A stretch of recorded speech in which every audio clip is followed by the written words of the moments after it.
Imagine a road in the high desert of the 1880s, baked into a pale ribbon of dust by a sun that offered no mercy. For 3 days, it had been the entire world to a young woman named May. Her gray cheongsam, once a thing of simple dignity, was now coated in the fine ochre grit of the territory, its hem frayed from thorns and rocks. In her hand, she carried a single worn suitcase that held everything she owned. It was a meager collection of memories and necessities, but its weight grew with every mile, a physical anchor to the life she was desperately trying to outrun. The landscape was vast and empty, a place that could swallow a person whole without ever leaving a trace. But she knew that to stop moving was to be caught, and to be caught was a fate worse than dying of thirst under the indifferent blue sky. Her hope had dwindled to a tiny flickering ember when she saw it. Cresting a low rise, she spotted a homestead tucked into the curve of a sun-scorched bluff. It was little more than a cabin, a barn, and a corral, all built of weathered timber that had turned silver under the relentless sun. A thin thread of smoke curled from its stone chimney, a sign of life in the immense stillness. A man sat on the porch. He was as weathered as the wood he sat upon, his frame broad and solid.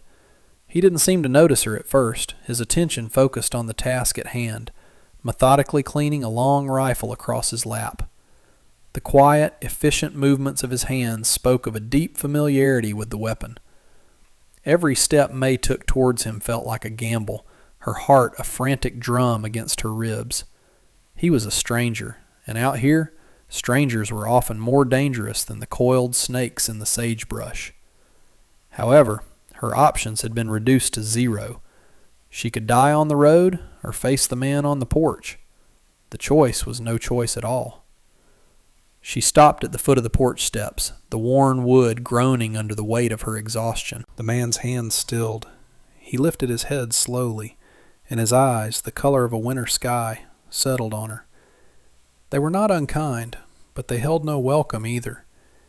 They were the eyes of a man who had seen too much and expected nothing good from the world. May swallowed against the dust in her throat, the words catching. She forced them out, her voice a reedy whisper, barely audible above the hum of insects in the dry grass. "Can I stay in the barn?" she pleaded, her gaze dropping to the dusty floorboards before forcing herself to meet his again. "I'll do any work for you." She clutched the handle of her suitcase, a silent testament to her desperation. He said nothing. The silence stretched, thick and heavy in the afternoon heat. He simply watched her, his expression unreadable beneath a thick, dark beard. His gaze traveled from her face, down the length of her travel-stained dress, to the small suitcase, and back again. May felt herself being measured, weighed, and likely dismissed. She braced for the inevitable rejection, the gruff command to move on, to take her troubles elsewhere. That was the response she expected. That was the response the world had always given her. What he did next, however, was not what she anticipated. He rose from his chair, the rifle held loosely in one hand, and disappeared into the cabin without a word.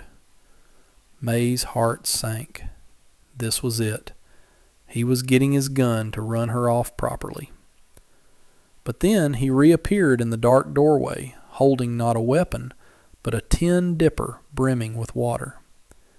He walked to the edge of the porch and extended it down to her. The gesture was so simple, so unexpected, that it made her freeze.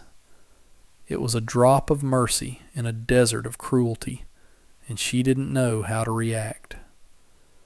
For a long moment she just stared at the dipper, at the way the light caught the trembling surface of the water.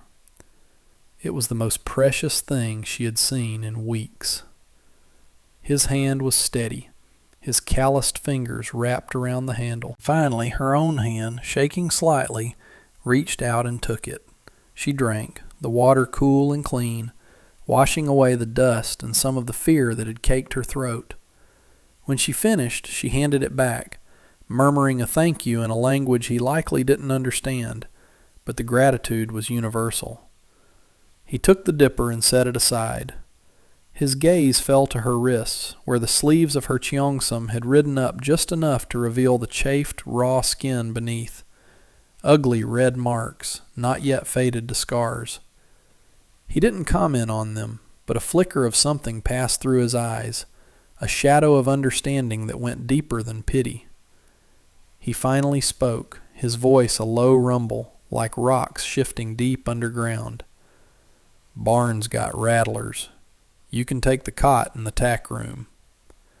It wasn't an invitation, but a statement of fact. He turned as if the matter was settled, then paused. "Who's looking for you?" The question was direct, stripped of any pleasantry. It demanded the truth. May hesitated, the name a poison on her tongue. To speak it was to give it power, to bring the danger into this small, quiet space. But his eyes held hers, demanding an answer. "Blackwood," she whispered, the name barely a breath. The man's jaw tightened almost imperceptibly. He gave a single, slow nod. He knew the name. That much was clear. Without another word, he pointed toward the barn. The bargain was struck. She had a place to rest, and he had taken on a trouble he had not asked for. The days that followed fell into a rhythm dictated by the sun and the needs of the small homestead. The summer heat was a physical presence, a weight that settled over the land from dawn until dusk. May worked. She hauled water from the well until her hands were raw. She mended the split-rail fence with wire and grit, and she coaxed life from the small, dusty vegetable patch behind the cabin. She worked to earn her keep, but more than that, she worked to keep the ghosts at bay. As long as her body was tired, her mind had less room for fear. The man, as she learned was named Cole, rarely spoke. He moved about his chores with a quiet competence, his presence as constant and silent as the bluffs that sheltered the property. He watched her, she knew, though his gaze was never invasive. He watched her mend his worn shirt with impossibly neat stitches. He watched her gentle his nervous mare, speaking to the animal in soft, melodic tones. He was seeing not just a fugitive, but the person she was beneath the terror. One afternoon, the heat finally broke her. She had been weeding the garden for hours, and seeking a moment's shade, had sat by the cool stones of the well, only to fall into a deep, exhausted sleep. She woke with a start as the evening chill began to creep in. A heavy wool jacket was draped over her shoulders. It smelled of leather, dust, and him. On the stone beside her sat a plate with a piece of cornbread and salted pork. He was nowhere to be seen, but the gesture was as loud as a shout. It was a silent acknowledgment, a concession of care he would never speak aloud. But that small crack in his armor was a dangerous thing. It let in a sliver of light, a flicker of hope. And hope, she knew, was the most perilous thing to have in a world determined to crush it. The quiet before what came next was the longest silence of their lives. One morning, a swirling column of dust on the far horizon sent the horses into a nervous dance. It was nothing, just the wind playing tricks on the dry earth. But for May, it was a visceral reminder of pursuit. Cole found her standing by the corral, her hands gripping the top rail so tightly her knuckles were white, her gaze fixed on the empty plains. She was a statue of fear. He came to stand beside her, not speaking for a long time, just letting his steady presence be a bulwark against her panic. "It was just the wind," he said finally, his voice low. She nodded but couldn't relax her grip. "He won't stop," she whispered. "Blackwood never stops." Cole turned to face her, his expression serious. "He's a railroad man. Got a claim on the silver up in the San Juans. What's he want with you?" The time for secrets was over. She owed him the truth, the full weight of the trouble she had brought to his door. She took a deep breath, and the story spilled out, a torrent of hushed, hurried words. She spoke of a desperate family back in a crowded city, a contract signed, and a journey west that felt more like a transport of property than a passage for a person. She was to be a companion for Blackwood's aging mother, but the old woman died before she arrived. Blackwood, a man who believed everything and everyone had a price, refused to see his investment wasted. He had locked her away in his opulent house in the nearest mining town, a pretty bird in a gilded cage. Her escape had been a frantic, desperate gamble in the dead of night. The suitcase held the only thing she had managed to save, a few keepsakes of the mother she barely remembered. When she finished, the air was still.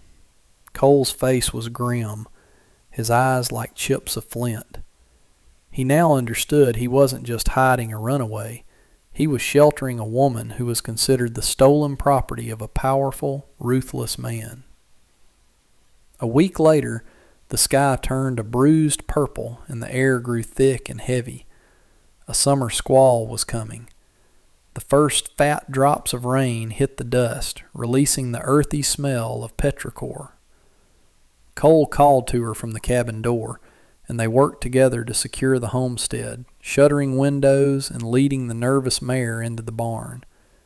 The storm broke with a fury, lightning spider-webbing across the sky and thunder rolling like cannon fire.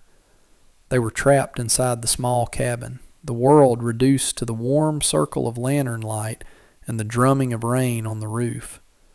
The forced proximity was a strange kind of intimacy. He poured 2 cups of coffee, strong and black, and handed one to her.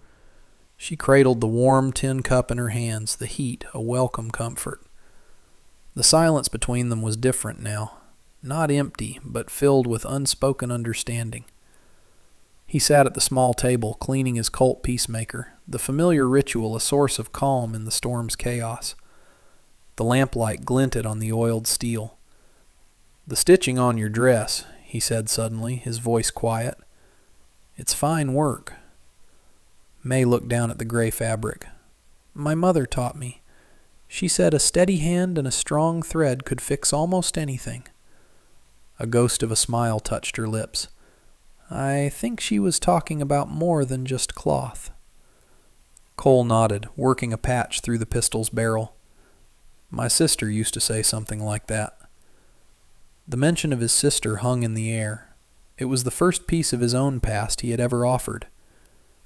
"She's gone," he added, his voice flat, closing a door that had been opened for only a second. But it was enough. In that small, shared moment of loss, they were no longer just a protector and his charge. They were 2 lonely people, weathered by their own storms, finding a brief moment of shelter together. The rain began to lessen, but the real storm had not yet arrived. The next day dawned clear and bright, the land washed clean by the storm. But the peace was shattered by the sight of a lone rider approaching from the east. He wasn't pushing his horse, just moving at a steady, methodical pace. A scout. Cole took his rifle from the pegs by the door. "Stay inside. And stay quiet," he ordered. May watched from the window, her heart a cold knot in her chest, as Cole walked out to meet the rider at the edge of his property. The man was dressed better than a common cowboy, with a new hat and a silver-buckled gun belt. He worked for Blackwood. She could see it in his arrogant posture. The conversation was too far away for her to hear, but she could read the body language. The scout's insistent pointing, Cole's rigid stillness, his arms crossed over his chest, a granite wall of denial. Finally, the scout seemed to accept the rejection. He wheeled his horse around and rode off, but not before casting a long, searching look back at the cabin. He had seen something, or sensed something.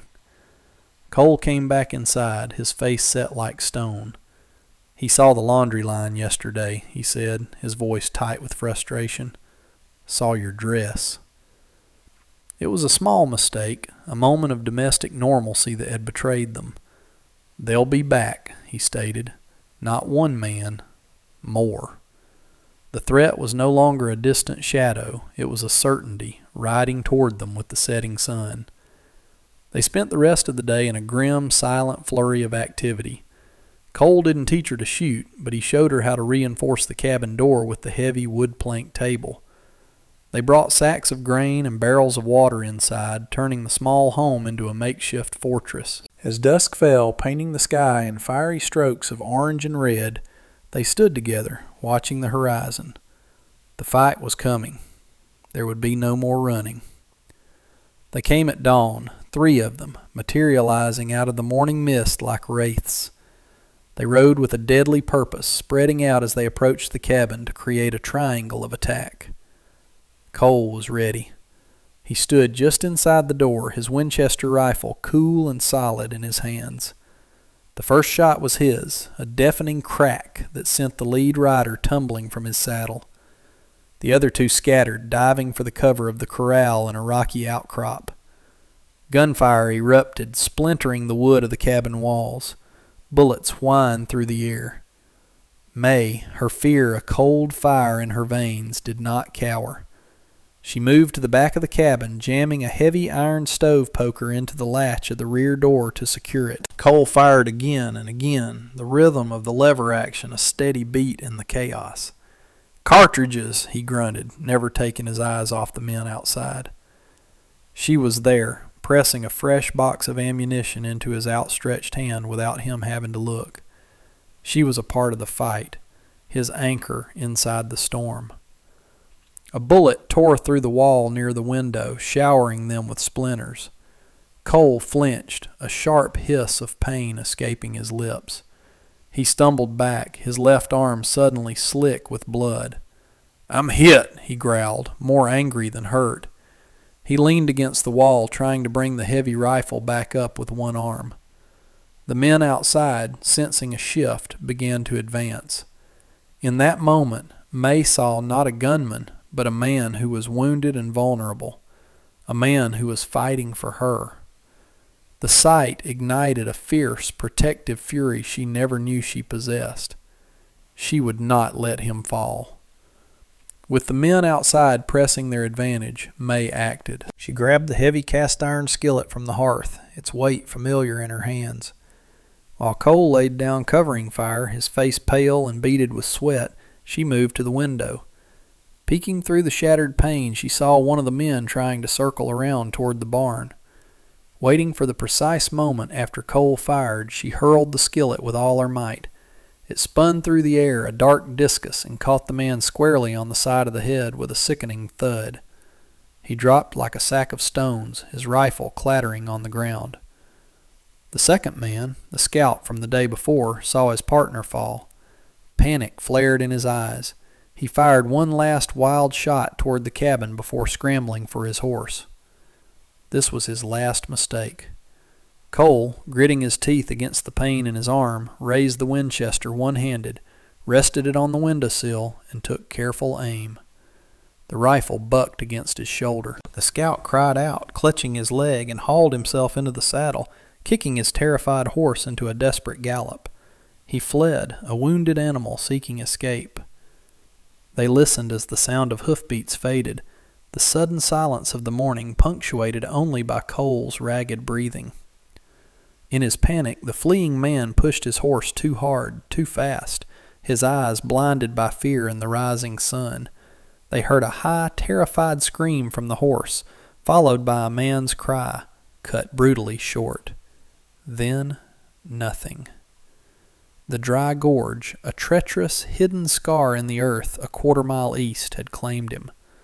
Nature had passed its own sentence. The fight was over. May rushed to Cole's side. Without a word, she tore a long, clean strip from the hem of her own cheongsam and began to bind his bleeding arm, her touch gentle but firm. Her hands did not tremble.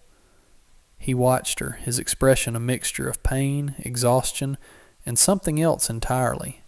Something soft and wondering. He slowly raised his good hand and touched her fingers as she tied the knot. "May," he said. the first time he had ever spoken her name. It was not a question or a command. It was an arrival. The seasons turned. The brutal summer sun softened into the honeyed gold of autumn. The silence that returned to the homestead was no longer one of tension and fear, but of deep, resonant peace. Cole's arm healed, leaving a puckered scar he carried as a reminder. He worked with a new purpose, felling timber and raising a small, sturdy addition to the cabin. It was a single room, but it had a proper window that faced the sunrise. It was her room. May's garden, once a desperate patch of dust, was now thriving. She harvested squash and beans, preserving them for the winter to come. The work was hard, but it was honest, and it was hers. They moved around each other in a comfortable, practiced orbit, the space between them filled with a quiet understanding that needed no words. He would leave a cup of hot coffee for her on the porch rail in the cool mornings. She would leave a plate of food for him on the table when he came in late from checking his trap lines. One evening, as they sat on the porch watching the vast, star-dusted sky, he handed her a small object. It was a pouch, stitched from soft, supple deer hide, with a simple leather cord to draw it closed. It was made with the same careful attention he gave to everything. "For your things," he said gruffly, nodding toward the battered suitcase that still sat by her cot. "So you don't have to carry that old box around anymore." It was more than a gift. It was a promise. A promise of a place to put down roots, a place to be safe, a home. She took the pouch, her fingers brushing his. In the vast, unforgiving wilderness of the West, amidst the violence and the loss, these two solitary souls had found not just survival, but a sanctuary, built not of wood and stone, but of shared hardship and quiet devotion. They had found their place. The story of May and Cole was a reminder that sometimes the greatest acts of courage aren't found in a blaze of glory, but in the quiet, stubborn refusal to give up. It shows that even in the harshest of landscapes, kindness can take root, and a home can be built by two people who simply refuse to let the darkness win. If their story of survival and trust resonated with you, please give this video a like to help us share more tales from the frontier. Share it with someone who appreciates a story where strength is found in stillness and love is earned through loyalty. And of course, subscribe and ring the bell so you never miss another journey back in time.